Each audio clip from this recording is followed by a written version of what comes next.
অতএব আমি মনে করি যে প্রজন্ম 21-এর মধ্যে 21-এর চেতনা থাকবে, আর 21 শতাব্দীর চলার পথের অঙ্গীকার থাকবে, চ্যালেঞ্জ মোকাবেলার শপথ থাকবে।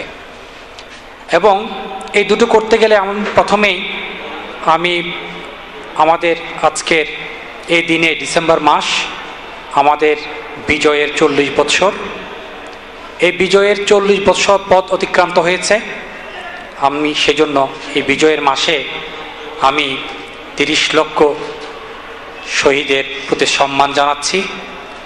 আমি 2 লক্ষ মা বোন যাদের ইজ্জতের বিনিময়ে আমাদের স্বাধীনতা অর্জিত হয়েছে, আমি তাদেরকে শ্রদ্ধা জানাচ্ছি। আমি জাতির জনক বঙ্গবন্ধু শেখ মুজিবুর রহমানকেও শ্রদ্ধা জানাচ্ছি এই দেশের স্বাধীনতার পথ নির্দেশনার জন্য। আমার পূর্ববর্তী কয়েকজন বক্তা বলে গেছেন যে প্রজন্ম 21 আমাদের নেতৃত্বের চ্যালেঞ্জ করার জন্য, নেতৃত্বে গড়ে তোলার জন্য একটা শপথের বাণী। আমিও তাই মনে করি। আমরা স্বাধীনতা যুদ্ধে আমাদের অর্থনৈতিক মুক্তি অর্জন করেছি, কিন্তু আমরা 40 বছর অতিক্রান্ত হওয়ার পর আমরা যদি হিসাব কষে দেখি যে আমাদের অর্থনৈতিক মুক্তি কতটুকু সাধিত হয়েছে, দেখব যে আমরা রাজনৈতিক স্বাধীনতা পেয়েছি, ভূখণ্ড পেয়েছি, কিন্তু আমাদের অর্থনৈতিক মুক্তি আসেনি। এখনও আমাদের সন্তানদের পড়াশোনার জন্য সংগ্রাম করতে হয়, এখনও আমাদের খাওয়া পড়ার জন্য সংগ্রাম করতে হয়, বেঁচে থাকার জন্য সংগ্রাম করতে হয়। এবং এই কাজটুকু করতে গিয়ে আমাদের সমাজের তরুণ সমাজ অনেক সময় বিপদে চলে যায়, বিপদগামী হয়ে যায়। এবং সেই বিপদগামী পথ থেকে আমি মনে করি এই ধরনের একটি সংগঠন তাদেরকে সুপথে আনার জন্য একটি অনন্য দৃষ্টান্ত। তাই আমার একটি ব্যক্তিগত অনুষ্ঠান ছিল, একটি না একাধিক অনুষ্ঠান ছিল, এবং সেগুলো ম্যানেজ করে আমি আপনাদের আহ্বানে সাড়া দিয়ে এখানে এসেছি। এবং আমি মনে করি যে এই যে ফটিকছড়ি থানা, এই থানা কিন্তু অনেক ঐতিহ্যবাহী। এই থানার এক সময় আয়তন ছিল ফেনী জেলার চেয়েও বড়, অর্থাৎ আয়তনের দিক দিয়ে অনেক বড় মাপের একটা থানা। কিন্তু এবং এখান থেকে অনেক অনেক অনন্য ব্যক্তিরা জন্মগ্রহণ করেছেন এই ফটিকছড়িতে, কিন্তু সে তুলনায় ফটিকছড়ি উন্নতি হয়েছে অনেক কম, ফটিকছড়ি থেকে অবহেলিত। শুধু তাই নয়, ফটিকছড়ি এবং রাঙ্গুনিয়া এবং হাটাজারিকে অনেকে সারা দেশের মধ্যে সন্ত্রাসের জনপদ বলেও চিহ্নিত করেছে। আমি মনে করি আমরা সেই দুর্নাম কাটিয়ে উঠে এখন একটা সুস্থির অবস্থায় উপনীত হয়েছি। আমার অত্যন্ত ভালো লাগছে যে আমাদের তরুণ সমাজ আজকে একটি সুন্দর পথে চলার জন্য একটি সংগঠন তৈরি করেছে, যেটি একটি অরাজনৈতিক, অসাম্প্রদায়িক, কিন্তু প্রগতিশীল এবং বিজ্ঞান মনস্ক। আমি তাদেরকে এই ধরনের মনোবৃত্তি নিয়ে এগিয়ে আসার জন্য আমি তাদেরকে ধন্যবাদ জানাই, অভিনন্দন জানাই। তারা যে শুভ সূচনা করেছে, আমি বিশ্বাস করি তারা সেটা অর্জনে সমর্থ হবে।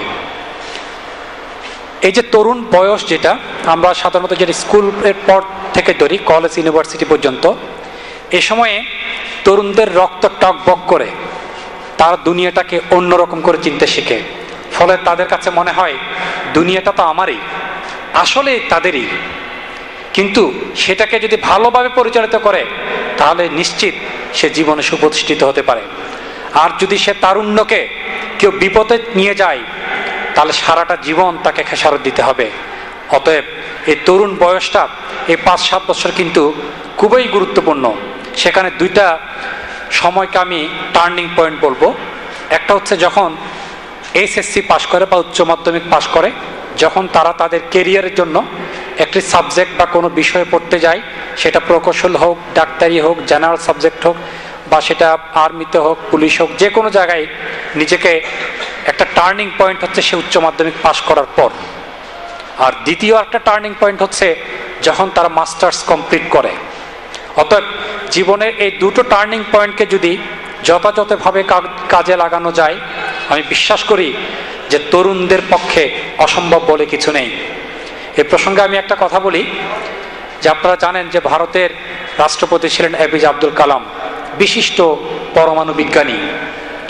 এপিজে আব্দুল কালাম যখন ওনার প্রজেক্ট নিয়ে কাজ করছিলেন, ওনার SLV শর্ট লঞ্চ ভেহিকল যখন নিয়ে কাজ করছিলেন, যে ক্ষেপণাস্ত্র নিক্ষেপণের দূরত্ব নিয়ে, উনি যখন সাকসেসফুল হলেন তখন উনি নিজেকে প্রশ্ন করলেন যে আমি কিভাবে এই সফলতাটা অর্জন করেছি। আপনারা যদি ওনার উইংস অফ ফায়ারটা পড়েন তাহলে দেখবেন যে কিভাবে একেবারে অনেক কষ্ট করে, অনেক সংগ্রাম করে কিভাবে সমাজের 1 নম্বর অবস্থানে চলে আসা যায়। তিনি বলেছেন যে সারা রাত চিন্তা করে বলেছেন, আমার এই হাতটা হচ্ছে সৎভাবে আমি নিরলসভাবে প্রতিষ্ঠিত করে এবং আজীবন সংগ্রাম করে সততার সহিত, নিষ্ঠার সহিত আমি কাজ করেছি বলেই আজকে, এবং বুক ভরা সাহস নিয়ে, তাহলে বলেছেন সৎভাবে, সাহসিকতা নিয়ে, নিষ্ঠার সাথে এবং সাহসিকতার সাথে কাজ করেছেন বলেই উনি সার্থকতা লাভ করেছেন। আমি বিশ্বাস করি আপনার তরুণ সমাজ যদি সেই জ্ঞানটা কাজে লাগান, যে নিজেকে এই তারুণ্যকে যদি মনে করেন যে আমার জীবন গড়ার জন্য এই সময়টাকে আমি ব্যয় করব, সেটা অবশ্যই সেভাবে সম্ভব। তো এ পথে আমি এই প্রসঙ্গে আমি আরেকটা কথা বলতে চাই। আমাদের তরুণ সমাজ, আমার পূর্ববর্তী কয়েকজন বক্তা বলে গেছেন যে আমাদের মা বাবা আমাদের মানুষ করার জন্য যখন সন্তান জন্মগ্রহণ করে তখন কিন্তু মানুষ বুঝতে পারে যে তার সন্তানটা কত মূল্যবান। আমার প্রথম সন্তান যখন হয় মেয়ে, ক্লিনিকে আমার স্ত্রী অনেক কষ্ট পেয়েছিলেন। তারপর আমার সন্তানটা যখন মেয়ে হলো আমি শুনলাম, তখন আমি কান্না করেছি শুনে। তো আমার আশপাশে 2-1 জন বলল, ভদ্রলোক মনে হয় মেয়ে হয়েছে থেকে কান্না করছে। আসলে সেটা না, যে একজন সন্তান কত আশা, কত ভালোবাসা নিয়ে পৃথিবীতে জন্মগ্রহণ করে, সেটা আমি উপলব্ধি করেছিলাম। এবং এরপর থেকে আমার মা বাবার প্রতি আমার অন্যরকম একটা শ্রদ্ধা এসে গেছে, যে আমার মা বাবা আমাকে কত কষ্ট করে মানুষ করেছেন। কখনো বলেননি যে না এটা করব না, এটা পারবো না, কখনো বলেননি। কষ্ট করে হলেও সেই সাধ্যটুকু সার্থকভাবে সেটা যাতে হয়, যাতে সার্থক মনটা শান্তি হয়, সন্তান যেন মনের ইচ্ছেটুকু পূরণ করতে পারে, সেদিকে তাকিয়েছেন। আপনারাও বুঝবেন একদিন, যে সময় আপনারাও আমাদের অবস্থানে আসবেন। তাই আমি তরুণ সমাজকে, আপনারা যে আজকের এই বিশৃঙ্খল জীবনে যেখানে আপনাদেরকে বিপদে যাওয়ার অনেক হাতছানি ডাকছে, হয়তো সুন্দর প্রলোভনে, আপনারা সে পথ পরিহার করে যখন আমাদের সমাজ এখন অবক্ষয়ের দ্বার প্রান্তে এসে দাঁড়িয়েছে, আপনারা সেই মূল্যবোধের অবক্ষয়ের রোধ করার জন্য একটি সংগঠন করেছেন। আমি আপনাদেরকে সাধুবাদ জানাই। আমি বিশ্বাস করি আপনারা আপনাদের সেই লক্ষ্যে এগিয়ে যেতে পারবেন। মনে রাখবেন, কখনো যদি আন্তরিকভাবে কিছু সৃষ্টি করা হয়, সেটা অবশ্যই সার্থকতা লাভ করে। আমি বিশ্বাস করি এই প্রজন্ম 21 থেকে যদি 21 জন তরুণ যদি নিজেকে সঠিকভাবে সুপ্রতিষ্ঠিত করতে পারে, এটাও আমি মনে করি যে আমাদের ফটিকছড়ির জন্য অনেক বড় পাওনা হবে। তার উপর আমি আরেকটা কথা বলতে চাই। আমার পূর্ববর্তী বক্তা বলেছেন, সোশ্যাল ইসলামী ব্যাংকের এবিপি সাহেব, উনি বলেছেন কোরআনের একটা আয়াত দিয়েছেন যে আমাদের নিজেকে গড়ে তোলার জন্য। কোরআনের একটা আয়াতে আছে যে খোদা বলছেন কোরআন আয়াতে যে আমি তোমাদের সুন্দর ফুলের বাগান দিয়েছি, আমি তোমাদেরকে স্রোতধারা দিয়েছি, আমি তোমাদের সুন্দর বাগান দিয়েছি, তোমরা কি আমার প্রশংসা করবে না? এবং তোমরা কি ভেবে দেখেছো যে এইভাবে কিভাবে হয়েছে? এবং তোমরা আবার দেখো যে সে বাগান, সেই সংসার, সে সুখ সবকিছু আমি তছনছ করে দিতে পারি। তোমরা কি ভেবে দেখেছো সবকিছু কিভাবে সম্ভব হয়? অতএব তোমরা গবেষণা করে দেখো যে কিভাবে এই সব সম্ভব হয়েছে। সৃষ্টিকর্তার প্রতি আমাদের অবশ্যই সেটুকু মাথায় রেখে আমাদেরকে চলতে হবে, তার দিক নির্দেশনা মানতে হবে। এবং কোরআনের অনেক আয়াতের সঙ্গে আমাদের বিজ্ঞানের কিন্তু অনেক প্রমাণিত সত্য আজ প্রতিষ্ঠিত হয়েছে। এবং আমরা যে মানুষ চলি ফিরি, আমাদের ভিতরে যে মেকানিজমগুলো কাজ করে, আমরা যদি ভেবে দেখি, এটা অসম্ভব একটা ব্যাপার। আপনি যখন অসুস্থ হন, আপনার ছোট্ট একটা জায়গায় যখন একটু সমস্যা হয়, তখনই বুঝতে পারবেন যে ডাক্তাররা কত জ্ঞানের প্রহর সেখানে ব্যয় করেন সে ক্ষুদ্র রোগটুকু সারানোর জন্য।